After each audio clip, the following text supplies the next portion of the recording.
My daughter was born February the 1st of 2017, and we went to the NICU.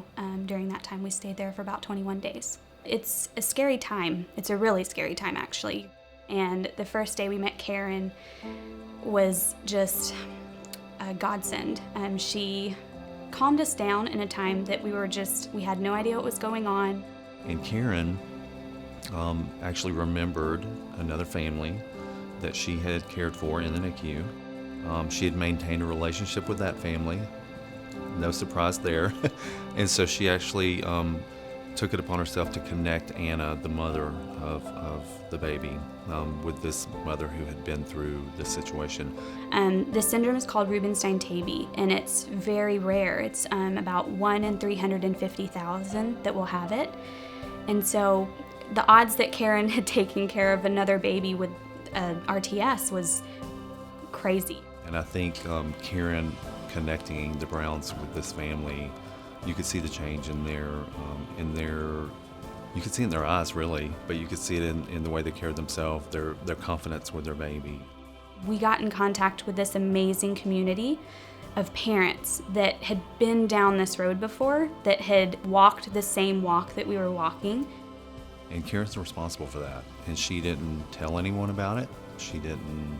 The way I knew about it was I saw a post on Facebook from Mrs. Brown, and I thought, that's so typical of Karen. Like, I should not be surprised that she took the time to do this.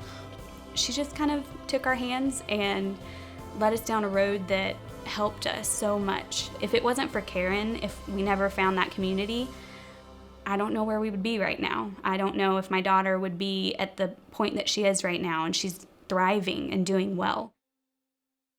My name is Kelvin Harvey Jr., and I was born at 23 weeks. I remember when I was in Atlanta at the hospital, they told me, try to keep him in as long as you can. And they said, if you get past 25 weeks, if you get past 24 weeks, he'll be viable. So here I am at 23 weeks, and I'm like, what am I gonna do? Karen would sing to KJ, and I think that's why he loves music now. She would sing "You Are My Sunshine" to him. Every time I would come, she would be with him. I think it's her passion. As a mom, I knew that he was in a good place. What she's done for KJ, being in his life, is extraordinary. KJ was in the NICU for 116 days, and for 116 days, I never doubted that he would make it home. She is a fabulous neonatal intensive care nurse and really a influential person in our NICU because of the way that she builds relationships. She is one of the most caring, most wonderful relationship builders that I've ever met.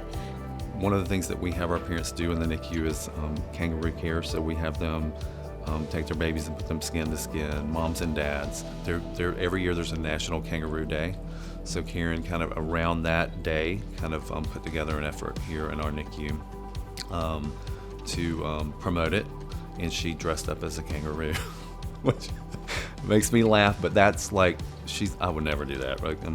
She, on the other hand, walked around in the unit in a kangaroo outfit all day, and it's just one. I could go on and on. One of the instances that I can tell about with Karen really showing some caring towards a fellow staff member is that we have a staff member whose family is back in the Philippines, and they had suffered some real devastation. My friend's hometown was severely damaged. Their house and her brother's house, they lost like almost 90% of their boats, which, it's really bad for their living because the main, that's their life, fishing. Needed new supplies, and she was able to get groups of people to donate money for them to be able to rebuild all of these boats and help to feed a community. On my birthday, I actually came to work. And she told me that, we're gonna meet you across the street for dinner. I was like, yes, okay. I was in my uniform, and when I got there, like 10 or 12 of my coworkers were there. And there's like a lot of envelopes, and when I open it, there's like money in there from, and they're donating it for the people back home. So the money that we got from that birthday, we decided to build them a boat and give them the boat that they lost so they could go back. And total, we donated like 10. Karen's just one. I think all nurses have mentors that they look to kind of guide us, and people that we look to and kind of set the example, and are the kind of nurses that we want to be. I think if you ask any nurse, we all have those people in our career that we kind of look to, and Karen's one of those people for me. She sets a standard that when you work with her, you want to be better. You want to do more for your families. You want to be a better nurse. Karen, when it comes to work, it has to be her standard, nothing else. She do her job really good, and she don't play. I mean, you have them in your life, right? So you look back and you think of people that really impacted you and made a difference and left a mark on you and left an impression on you. Karen's one of those people for me. So. One of the most amazing things is when a baby gets to go home after a long stay. You get to see them running and playing and growing, and their milestones, preschool, first birthday, and actually being able to see everything they're doing once they go home kind of validates what you've done here. I'm doing exactly what I want to do, making other people happy and being able to help them. That helps me. That makes me happy. Have seen so many families come back years at this point after when their baby left our NICU, and they'll come back to see Karen and to see some of the other nurses, but they always ask for Karen. Parents come back here and to see her because of how she treats everybody. The whole family is like her patient. It's not just the baby. So when I think of Karen, the one word that really comes to mind is just beautiful. She is beautiful on the outside. Anyone seeing her would think that. But the real beauty with Karen is the inner beauty that just shines. It shines through on the smile that she gives you. It shines through in her laughing eyes. It shines through in everything she does.